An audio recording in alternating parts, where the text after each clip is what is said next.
Hi, dads. Do you want to become a terrific dad? To give your kids great memories and good habits and truly enjoy them as they're growing up and minimize stress in your home?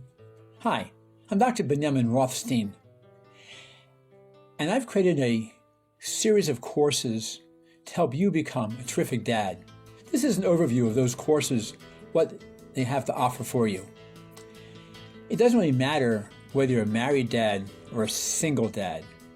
You're still a dad, and your kids need you to be a terrific dad. So if you want to become a terrific dad, then these courses are just what you need.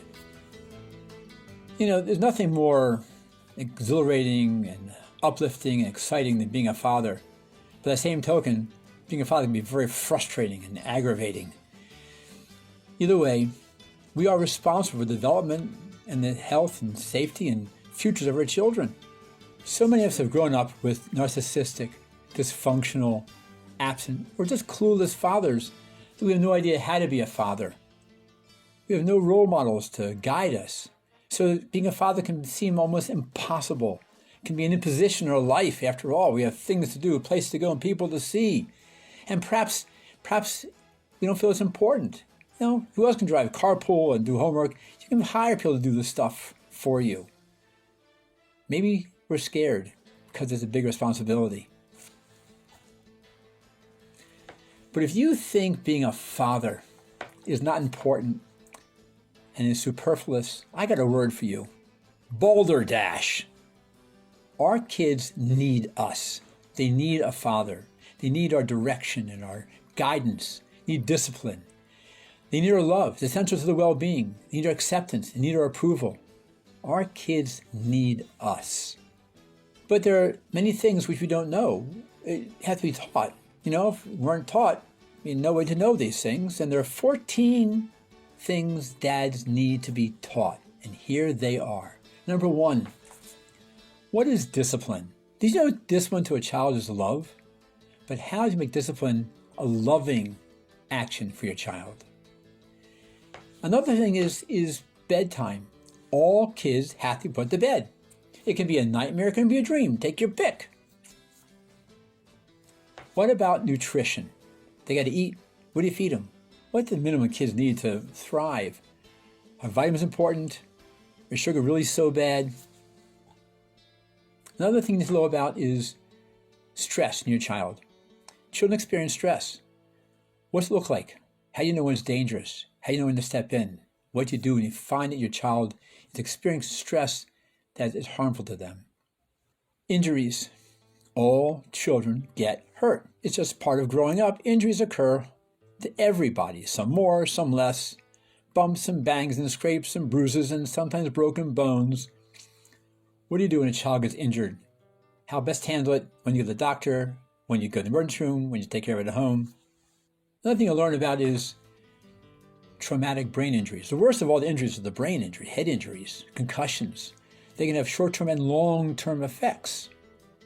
How do you know when your kid has experienced a traumatic brain injury, and what do you do about it? Addictions in children. They start showing signs of addictive behavior very young.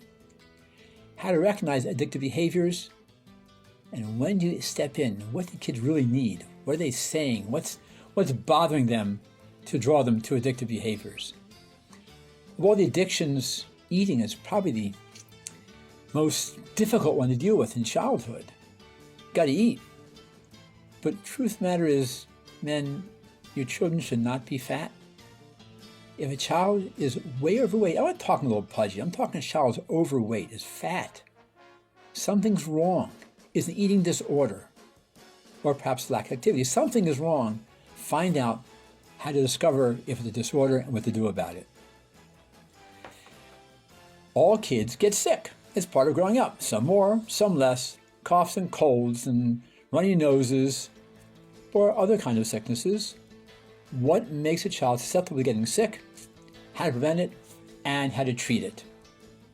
Another area is medical issues in children. Sometimes children have chronic conditions, fatigue, depression, recurrent infections. When are these things really a problem, a medical problem, and when are they an emotional problem? Constipation in children. Kids should poop every day, painlessly, effortlessly. And if they're not, something may be wrong. Why is a child being constipated? What are the warning signs and what to do about it? ADHD. Your kids bounce off the walls, can't sit still, not behaving in school, won't listen, always distracted. What do you do about it? How do you handle ADHD in kids? Vaccines. Kids are supposed to get vaccinated. What vaccines are necessary? Are they harmful? Are they helpful? Are they dangerous? Are they benign? What's the real scoop about vaccines? A lot of controversy about vaccines, and you have to know the facts, the good, the bad, and the ugly about vaccines. Last but not least, the sexuality in children. Things are so confusing nowadays. And where do you draw a line? Kids have normal questions to ask. And they're curious, they want to know about certain things. How do you handle the questions? What do you do when kids are acting out or not acting out sexually? You don't need to be a perfect dad to be a terrific dad. But there's one thing that all terrific dads have in common. They're always learning and growing, trying to be better. Start becoming a terrific dad today. Click below. Pick the courses that interest you the most and join the many fathers who are becoming terrific dads. See you soon.